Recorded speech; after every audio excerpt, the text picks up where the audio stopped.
चलिए देखो बिल्कुल सिंपल बात हम सभी ने पढ़ी हुई है। एक्स प्लस वाई होल की पावर एन, एन अगर होल नंबर है तो इसमें हम जानते हैं कि number of terms n plus one होती है एक्सपेंशन। लेकिन ये बात होती है केवल बाइनोमियल एक्सपेंशन। अगर x plus y plus z whole की पावर एन आ जाएगा तो वो बाइनोमियल नहीं है, वो ट्राइनोमियल। तो क्या उसके अंदर में भी ये रूल एप्लीकेबल है? बिल्कुल नहीं एप्लीकेबल। मेरी बात समझ में आई क्या? तो केवल बाइनोमियल की बात करें नंबर ऑफ टर्म्स इसमें n प्लस वन। क्लियर होगी ये वाली बात? अगली बात मैंने कहा था अगर मैं इसकी एक्सपेंशन करूं तो इसकी T R plus one term होती है एन सी आर एक्स की power n minus R Y की पावर आर। सही है? पहले वाली प्लेस पर जो टर्म आ रही है उसकी पावर n माइनस आर और जो सेकंड प्लेस पर आ रही है उसकी पावर आर है। ये बात भी क्लियर है? और हमने एक और चीज ध्यान रखनी है, आर की value greater than equal to zero है, less than equal to N है, और आर हमेशा एक होल नंबर। ये भी बात क्लियर होगी? कोई कंफ्यूजन नहीं? फिर अगली बात मैंने ये बताई थी कि अगर x माइनस वाई या x प्लस वाई होल पर n की बात करूं, एन सी जीरो एक्स पर N, N C one X पर N minus one into Y पर one, and it goes on up till N C N Y पर N. X की power one one घट रही है, वाई की power one one बढ़ रही है। क्लियर? फिर अगर मैं बात करूं x माइनस वाई होल पर n की, तो एन सी जीरो एक्स पर एन, फिर यहाँ पर जो सेकंड टर्म आ रही है वो y नहीं है, वो माइनस वाई है। जब जब माइनस वाई की पावर ऑड आएगी तो माइनस बाहर आ जाएगा, जब जब माइनस वाई की पावर इवन आएगी तो वो प्लस ही रहे। ये बात से एग्री करते हैं सब लोग? तो एज अ रिजल्ट यहाँ पर माइनस का एन सी वाई एक्स पर N minus one into Y की पावर वन, क्योंकि वाई की पावर यहाँ माइनस वाई की पावर ऑड आ रही थी। और फिर से प्लस आएगा एन सी टू एक्स पर N minus two, minus Y की पावर टू करेंगे तो वाई की पावर टू ही रहेगा। क्लियर होगी बात ये भी? और चलते जाएंगे चलते जाएंगे, आखिरी में एन सी एन वाई की पावर एन माइनस वाई की पावर है, क्योंकि माइनस वाई की पावर है। अब वो एन के ऊपर निर्भर करेगा एन ऑड है या इवन है। क्लियर हो गई बात? चलिए पहले लिखने पे आराम से समझने में ध्यान दो, इधर ध्यान दो, टेंशन फ्री रहो, आराम से सुनो। अगर मैं x plus Y whole power n में x minus Y whole power n add कर दूंगा, अगर इन दोनों को ऐड करेंगे तो ध्यान से देखो प्लस प्लस वाली टर्म दो बार आएगी, एक प्लस और माइनस वाली कटती चली जाएगी, है ना? प्लस प्लस वाली टू टाइम्स हो जाएंगी, प्लस माइनस वाली कैंसल आउट हो जाएंगी।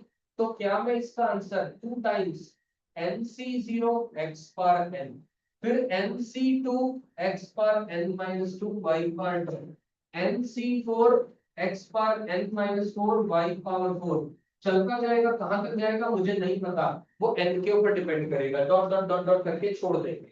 क्या ये बात समझ में आ गई सभी को? इसमें कोई कंफ्यूजन? बोलो फटाफट, एक एक करके बात कर रहा हूँ सारी। क्लियर है सभी को?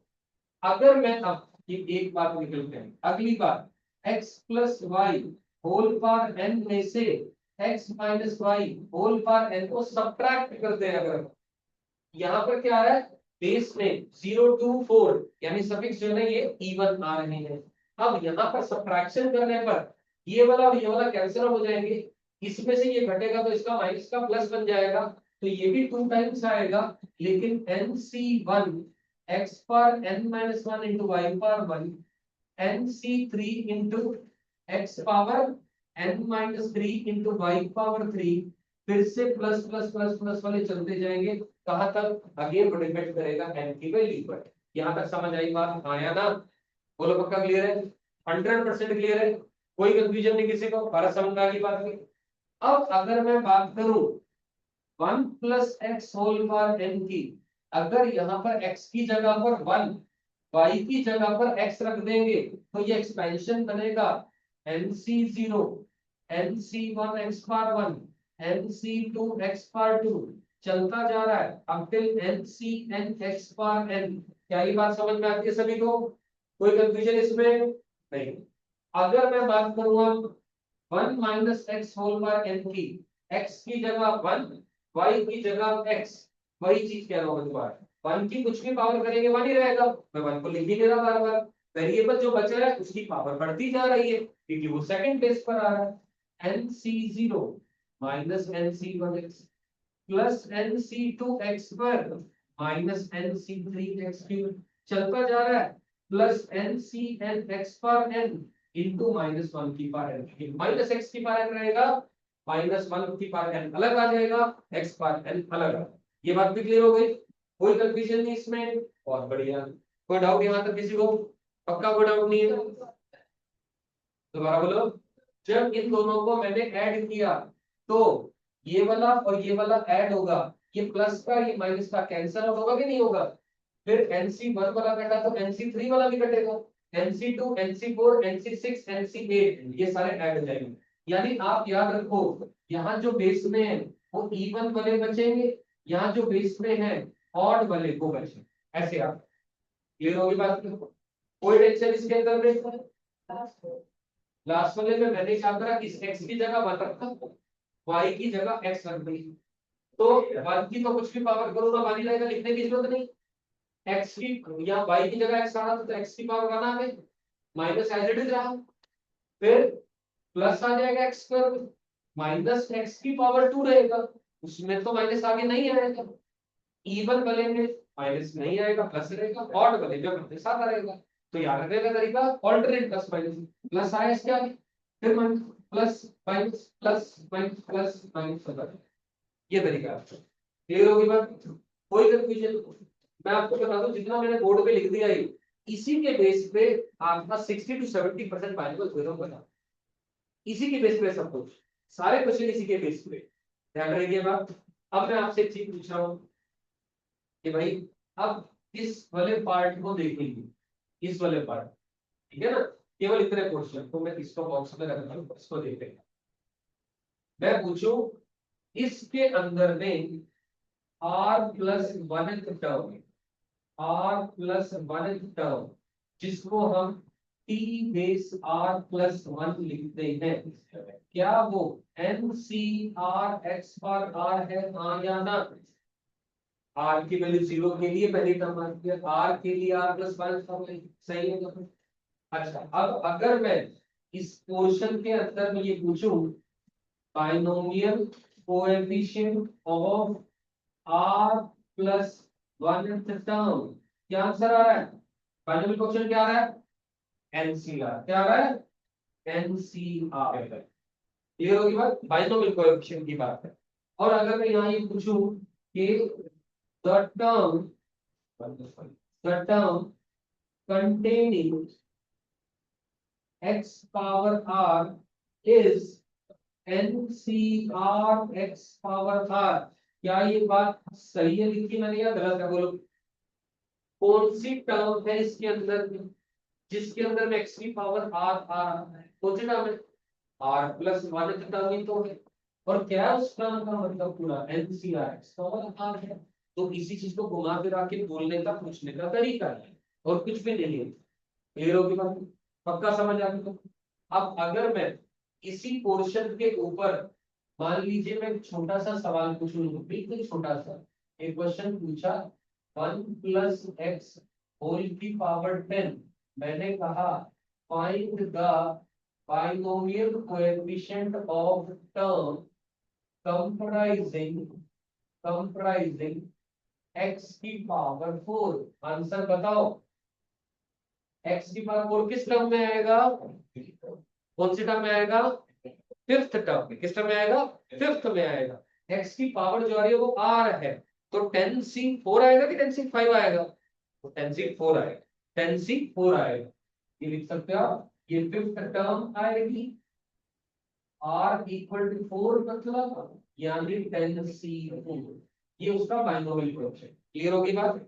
इसमें कोई टेंशन बाजी तो बोली पक्का, कोई टेंशन नहीं, आराम से तसल्ली बख्श लिख पाओ, फिर आगे चलो, कोई जल्दी नहीं। Everybody right it down.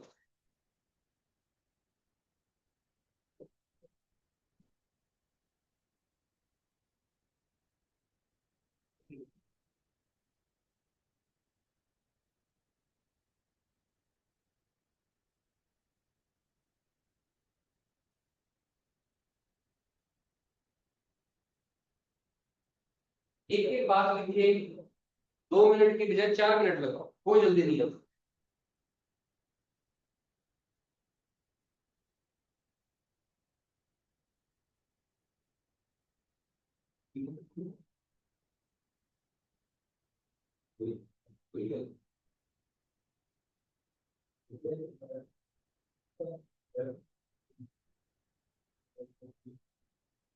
Final coefficient the NC how we can do that? The N to rest it should be a natural. बोलो N has to be natural. R अगर R को मान लीजिए 1.2 NC 1.2 का मतलब एक्चुअली इसका नहीं कार्य, इसका कार्य है कम्युनिकेशन कॉम्बिनेशन। कैसे कम्युनिकेशन कॉम्बिनेशन में वर्ड का कॉम्बिनेशन, जो NCR है वो एक्चुअली कॉम्बिनेशन है, कॉम्बिनेशन का मतलब सिलेक्शन, सिलेक्शन का मतलब है एनसीआर। एनसीआर का मतलब क्या, लॉजिकल मतलब है एन डिस्टिंक्ट चीजों में से आर डिस्टिंक्ट चीजों को सेलेक्ट करने की जरूरत चाहिए।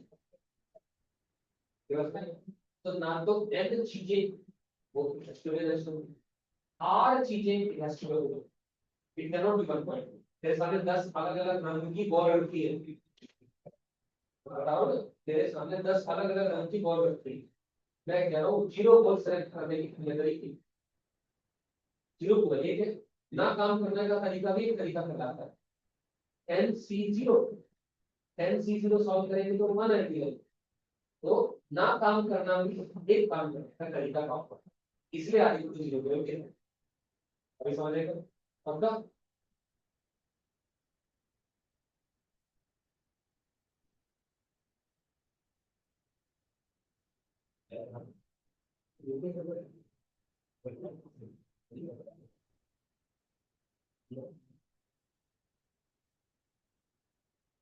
लाइन बाय लाइन प्रॉपरली लिखिएगा सारी बात, कोई जल्दी नहीं है अपने।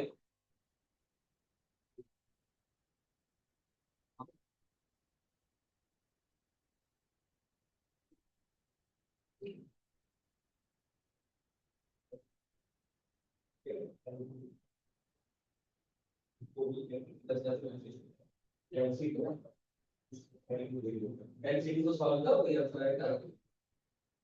तभी तो एनसीआर की value is always a rational, it can never be a fraction, that is the rule. Interlink the X right side, okay directionally.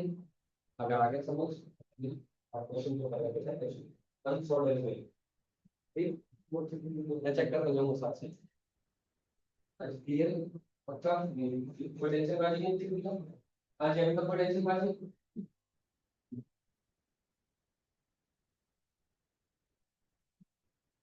नहीं, ये मेरी बात है।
अभी क्वेश्चन लिखते हैं बोलो ये बोलो। चलिए मिटा दो, मैं जो लिखा होगा सारा सभी ने लिख लिया। वो बोलो लिख लो, बस लिख लो, ये मिटा दो ये मैं फॉर्म कर।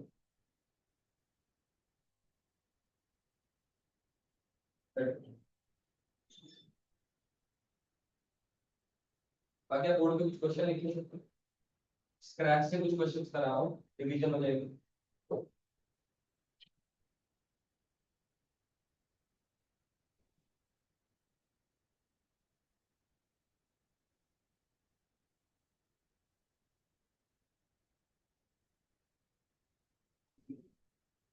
अभी देखते हैं, मेरे पास कोई आंसर नहीं लिखा, मैं तो रैंडमली क्वेश्चन लिख दी। चलिए अब जितना पढ़ा है उसके बेस पे एक एक करके आराम से सुनेंगे। अगर आप कॉन्फिडेंट हैं या नहीं है इधर केस में, मेरी बात सुनेंगे, फिर दिमाग लगाए।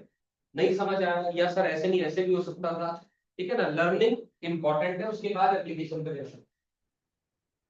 एक्स क्यूब का कोएफिशिएंट अभी अभी मैंने बात करी थी, अगर one plus X whole power n में एक्स की पावर आर का क्वेश्चन ढूंढ रहे थे तो एन सी आर आर, ठीक है।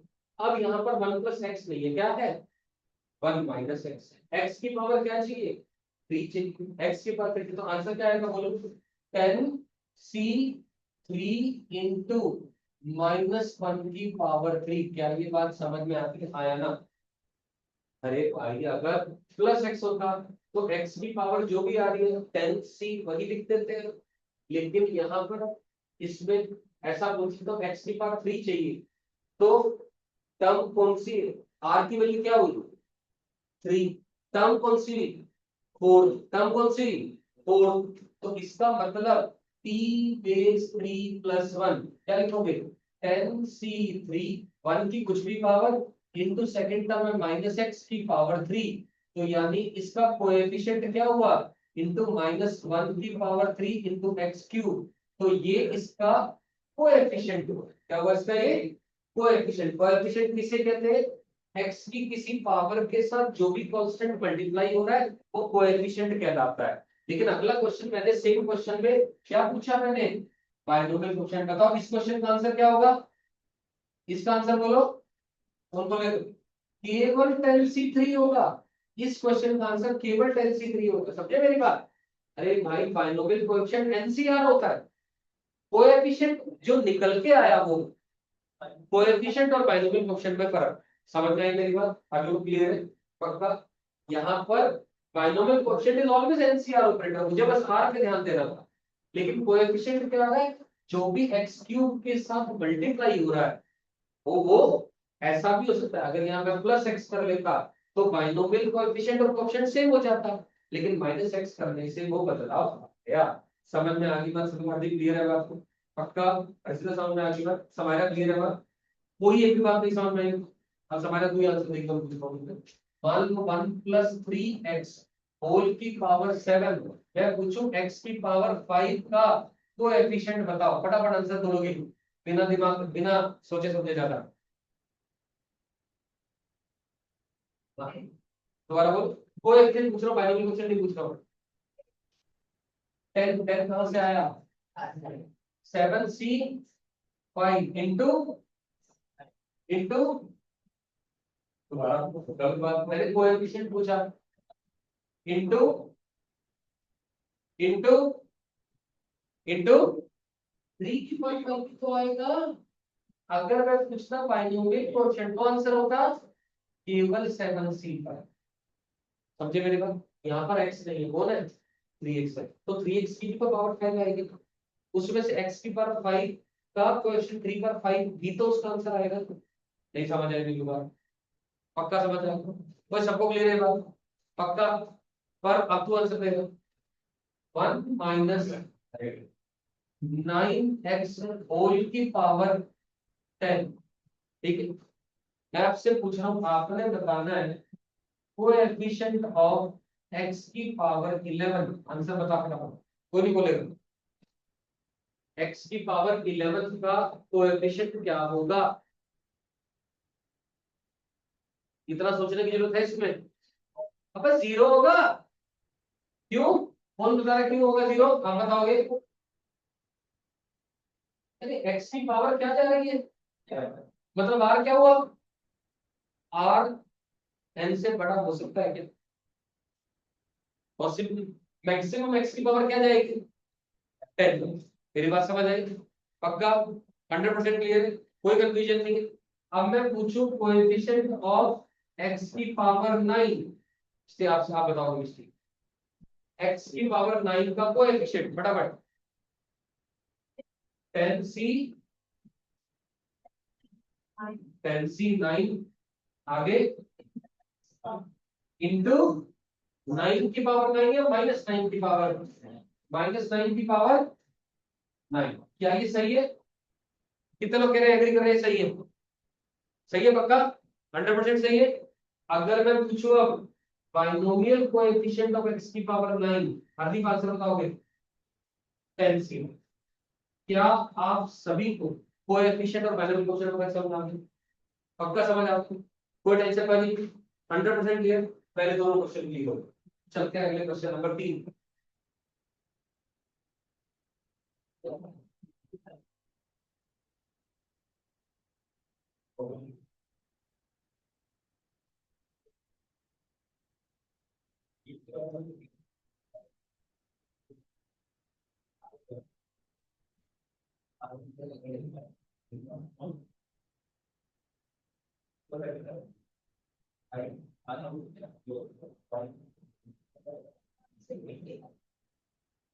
अभी चेक करते हैं, मेरे पास क्वेश्चन में तो ऐसे रैंडमली लिख दी है, बस आंसर नहीं। अब इधर ध्यान दें, क्वेश्चन नंबर 3 पे आराम से लिख लेना, टेंशन मत लो, ये तो हो गया, हमें थर्ड अलग से लिखना, अब आपको दिक्कत नहीं आएगी, सब कुछ इजीली समझ। थर्ड की बात, नंबर ऑफ टर्म्स बतानी है, कितने लोग एग्री करते हैं इसका आंसर 6 होगा, ये बाइनोमियल है ये ट्राइनोमियल, तो आंसर 6 नहीं है। बाइनोमियल में नंबर ऑफ टर्म्स n+1 है, यहाँ पर 3 टर्म्स आ रही है तो बाइनोमियल, ये लोगे बात। ऐसे केस में दो तरीके हैं काम करने के, एक स्कूल के लिए और एक जे, के लिए मैंने अभी तरीका ना सिखाया ना अभी सिखा रहा हूँ, उसके लिए आपको एक मेथड होता है जिसको बोलते हैं मल्टीनोमियल थ्योरम, और एक और मेथड होता है परम्यूटेशन कॉम्बिनेशन चैप्टर में आता है, उसे कहते हैं वेक्टर मेथड, वो तब सीखो। लेकिन स्कूल के लिए अभी मैं आपको बता दे रहा हूँ, मतलब वो हर जगह एप्लीकेबल है, ठीक है ना।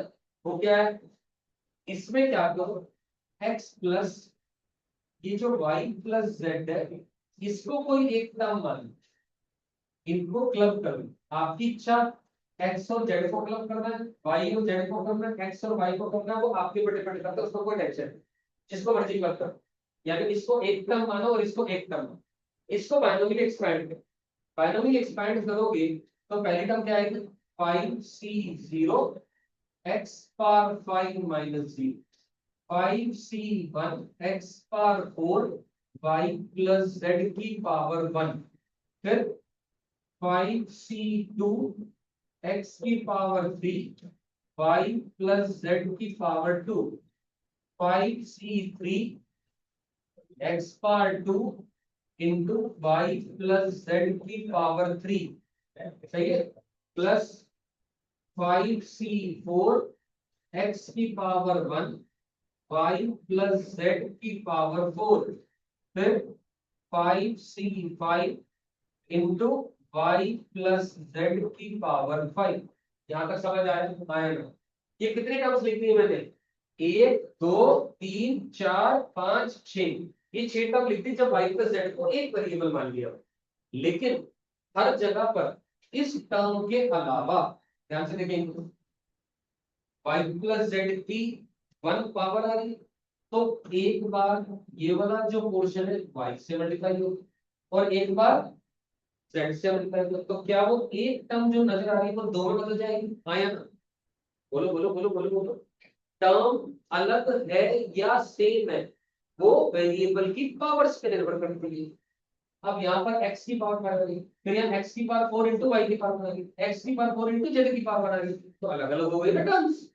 अब इधर ध्यान से देखो, ये एक पोर्शन है y प्लस जेड की पावर 2, इसको एक्सपेंड करूंगा तो कितनी टर्म आएगी इसमें, 3, वो y square plus Z square plus 2yz आएगी, वो तीनों टर्म इस बाहर वाले बैठे हुए एलिमेंट से मल्टीप्लाई होगी, हाँ या ना? तो इस पूरे पोर्शन से कितनी टर्म्स आएंगी? तीन। कितनी आएंगी? तीन। इसी तरह इस पोर्शन से चार, इस पोर्शन से और इस पोर्शन से 6। तो मैं अगर पूछूं कि नंबर ऑफ टर्म्स, आपका आंसर आएगा पहले वाले से 1, अगले वाले से 2, फिर 3, फिर 4, फिर 5 और 6। इसको ऐड कर दो, जो भी आया तो आपका फाइनल कितने? 20। ठीक, तभी 20 नहीं आया था आंसर। ठीक, अभी समझ आई बात? नंबर ऑफ टर्म, आप पेपर में पूछे फाइंड द टर्म्स, तो आप इसको भी एक्सपैंड करके, इसको मल्टीप्लाई करके, ये सारा कुछ लिखना पड़ेगा। लिखना पड़ेगा, कोई ऑप्शन नहीं। मेरी बात समझ आ रही है? अब स्कूल के क्वेश्चन के ऊपर डिपेंड करता है, वो लैंग्वेज क्या पूछी जा रही है और आपसे वो कितने मार्क्स का सवाल पूछा है। समझ में आ गई मेरी बात? नहीं अभी वक्त नहीं समझ आया? पक्का आ गया? मैन समझ में आ गया? सवाल समझ में आ गई बात? नहीं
आराम से लिखें इतना क्वेश्चन, फिर नोट क्वेश्चन ट्राई करेंगे।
अभी चेक, चलो देखते हैं। Find the term containing x square. तो जब भी ऐसा आए ना क्वेश्चन, टर्म कंप्राइजिंग एक्स की कुछ पावर, या term independent of x. Term independent of x का मतलब होता है एक्स की पावर 0। ऐसे किसी भी टाइप के सवाल में जनरल टर्म क्या करेंगे? General term. हम जानते पी आर प्लस वन, यानी 6 CR। पहली टर्म कौन आ रही है? एक्स की पावर 6 माइनस आर। अगली टर्म कौन आ रही है? 1 अपॉन एक्स की पावर आर। इनको क्लब कर लो, 6 CR एक्स की power 6 minus R into X की पावर माइनस आर, यानी 6 CR एक्स की पावर 6 माइनस 2R। अब एक्स स्क्वायर चाहिए, तो जो ये पावर आई एक्स की वेरिएबल के टर्म्स में, उसको गिवन पावर से इक्वेट कर दो, यानी पुट कर दो 6 - 2R को इक्वल टू 2। 6 - 2 4, 4/2 R की वैल्यू आ गई 2। R खत्म, R2 आ गया। टर्म बतानी है, अब R की वैल्यू 2 यहां सब्स्टिट्यूट कर दो, यानी आपका जो आंसर आया वो आया 6C2 एक्स की power 2। That's your final answer. Clear होगी बात? की कोई कंफ्यूजन नहीं है इसके अंदर में? इसी क्वेश्चन में पूछा होता अगर इसका second part, term independent of x, चौथा टर्म इंडिपेंडेंट ऑफ एक्स, तो आप क्या करते, पुट करते 6 - 2r को इक्वल टू 0, r आ जाता 3, r की वैल्यू 3 पुट करके आंसर निकाल देते 63। और अगर यही पूछा होता कि मान लो x की पावर 1 पूछा होता, या x की पावर 1 नहीं 1 पूछा होता, मान लो, है ना, मान लो टर्म कंटेनिंग x की पावर 1, तो आप 6 - 2r को 1 करते, तो r की वैल्यू यहां से आ रही है 5/2, जो कि पॉसिबल नहीं है।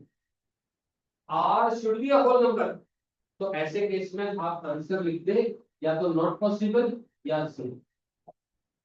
अरे 0 × x की पावर 1 लिख सकता हूँ, तो क्या फर्क पड़ता है। समझ आई बात सभी को, पक्का, आराम से लिखो एक बार। मैं another set of the questions के बाद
चलिए ये मैं कर रहा हूँ।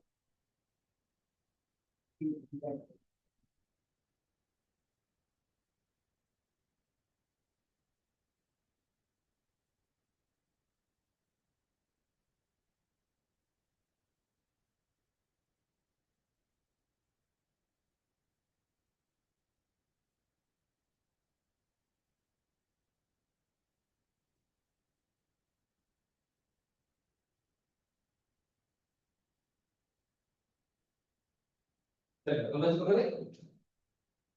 अब मैं बात कर रहा हूँ मिडिल टर्म के कॉन्सेप्ट।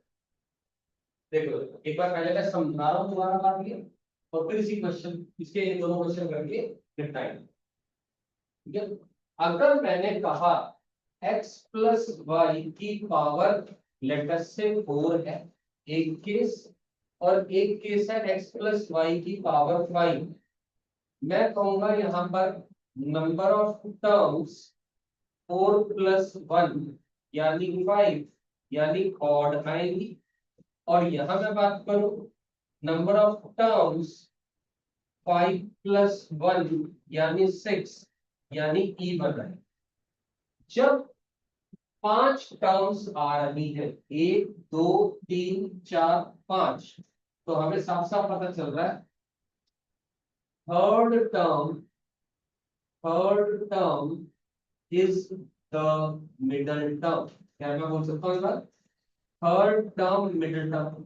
थर्ड टर्म है, इसका मतलब आर की वैल्यू 2 होगी, ऐसा बोल सकते हो। थर्ड टर्म है तो आर की वैल्यू 2। तो इस बात को जनरलाइज करूं अगर मैं x plus Y whole power n के कंटेक्स्ट में जनरल बात करूं अगर मैं, तो आप लिखेंगे r should be equal to n by 2 and t base n by 2 plus 1 is the middle term, is the middle term। क्या ये बात समझ आई? हाँ है ना? बोलो बोलो, क्लियर? थर्ड टर्म मिडल आ रही, थर्ड का मतलब R2 का, R2 क्या होगा 4/2 यानी n/2। क्लियर होगी बात? कोई टेंशन बाजी नहीं, इधर बात कर लेते हैं ऐसे कि इसके अंदर में अगर मैं 6 टर्म्स आ रही 1 2 3 4 5 6, तो ये दोनों टर्म्स मिडिल टर्म यानी थर्ड और यानी fourth terms are middle terms. Third और फोर्थ टर्म्स की मिडिल टर्म्स होंगे। अब थर्ड टर्म का मतलब R, that is R equal to 2 और R equal to 3। R equal to 2 होगा या आर इक्वल टू 3 होगा। आर इक्वल टू 2 का मतलब है टी बेस 2 प्लस 1 और टी बेस 3 प्लस 1, ऐसा लिखो।